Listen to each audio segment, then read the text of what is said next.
पहिले 6 ठराव आज एकमतानं पारित करण्यात आले। त्याच्यातला पहिला जो ठराव आहे तो माननीय पंतप्रधान नरेंद्र मोदी साहेबांच्या नेतृत्वाखाली श्रीराम मंदिराची जी प्रतिष्ठापना झाली आणि हजारो वर्षांचं स्वप्न या भारतवासियांचं आदरणीय नरेंद्र मोदी साहेबांनी पूर्ण केलं। त्यामुळं महाराष्ट्राच्या वतीनं आणि विशेषतः शिवसेनेच्या वतीनं आदरणीय नरेंद्र मोदी साहेबांच्या अभिनंदनाचा पहिला ठराव या पहिल्या सत्राच्या सुरुवातीला मांडण्यात आला। दुसरा ठराव जो होता तो देखील आदरणीय पंतप्रधान नरेंद्र मोदी साहेब आणि त्यांचे केंद्रातील सगळे मंत्री ज्यांनी अतिशय चांगल्या पद्धतीनं नरेंद्र मोदी साहेबांच्या नेतृत्वाखाली देशासाठी देशाच्या प्रगतीसाठी गेली 10 वर्ष काम करण्याचा जो प्रामाणिक प्रयत्न केलेला आहे आणि प्रशासन आणि सरकार हे कशा पद्धतीनं सकारात्मक चालल्यानंतर आपल्या देशाचं नाव हे आंतरराष्ट्रीय दर्जावर जातं हे आदरणीय मोदी साहेबांनी दाखवून दिलेलं आहे आणि म्हणून त्यांचा दुसरा देखील अभिनंदनाचा ठराव हा आमच्या महाअधिवेशनामध्ये घालण्यात आला। तिसरा ठराव जो आहे तो आदरणीय अमित शहा साहेबांचा होता।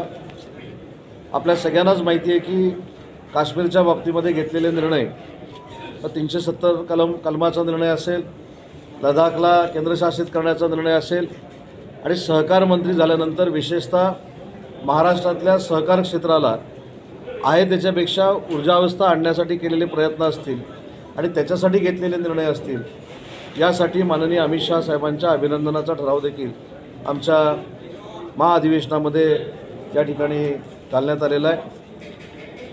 चौथा महत्त्वाचा ठराव जो आम्ही पारित केला तो म्हणजे वर्षभरामध्ये 1.5 वर्षामध्ये माननीय मुख्यमंत्री आदरणीय एकनाथ शिंदेसाहेब जे शिवसेनेचे मुख्य नेते आहेत, हे मुख्यमंत्री झाल्यानंतर त्यांनी महाराष्ट्राला जे जे काही दिलेलं आहे, ज्या ज्या काही योजना दिलेल्या आहेत त्या योजना सर्वसामान्य घटकापर्यंत पोचल्या आहेत। सर्वसामान्य घटक त्याचा फायदा घेतो आहे आणि त्याचा परिणाम म्हणून माननीय मुख्यमंत्र्यांच्या अभिनंदनाचा ठराव देखील आज या अधिवेशनामध्ये पारित करण्यात आलेला आहे।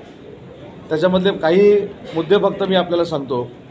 शेतकऱ्यांसाठी घेतलेले निर्णय असतील म्हणजे 6,000 रुपये केंद्र शासनाचे, त्याच्यानंतर 6,000 रुपये मुख्यमंत्री महोदयांनी जाहीर केलेले, महिलांसाठी घेतलेला 50% सवलतीचा STचा जो काही निर्णय घेतला आहे तो असेल, 75 वर्ष पूर्ण झालेल्या जे ज्येष्ठ आहेत त्यांना मोफत ST प्रवास असेल, STमध्ये झालेलं अपग्रेडेशन असेल, उद्योग क्षेत्रामध्ये डावोसला गेल्यानंतर जे ऐतिहासिक MOUज आम्ही केले 3,72,000 कोटीचे आणि आल्यानंतर पुन्हा एकदा 2.5 लाख कोटीचे केले, त्या संदर्भात मुख्यमंत्री महोदयांच्या नेतृत्वाखाली हे सगळं पार पडलं। असे विविध क्षेत्रामध्ये मुख्यमंत्री महोदयांच्या नेतृत्वाखाली जे जे काही उपक्रम आम्ही राबवलेत आणि त्याच्यामुळं विकासात्मक महाराष्ट्राची गोडधोड होते, ही सर्वसामान्य लोकांकडनं जो फीडबॅक मिळतो त्या फीडबॅकमुळंच आदरणीय मुख्यमंत्री महोदयांच्या अभिनंदनाचा ठराव देखील आम्ही त्या ठिकाणी पारित केला। 5वा ठराव जो होता तो राजकीय ठराव होता।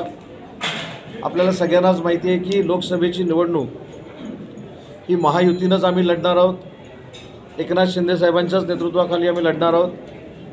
शिवसेना, भाजप, राष्ट्रवादी काँग्रेस पार्टी आणि आमचे सगळे मित्रपक्ष ही आमची जी महायुती आहे, या महायुतीला 48च्या 48 जागा खासदारकीच्या जिंकण्यासाठी शिवसेनेच्या प्रत्येक शिवदूतापासून जिल्हाप्रमुखापर्यंत आणि नेत्यापर्यंत मंत्र्यापर्यंत कसोशीनं प्रयत्न केले पाहिजेत आणि ते प्रयत्न करून मिशन 48 आम्ही सक्सेस करू, या पद्धतीचा ठराव देखील आजच्या कार्यक्रमामध्ये पारित करण्यात आला।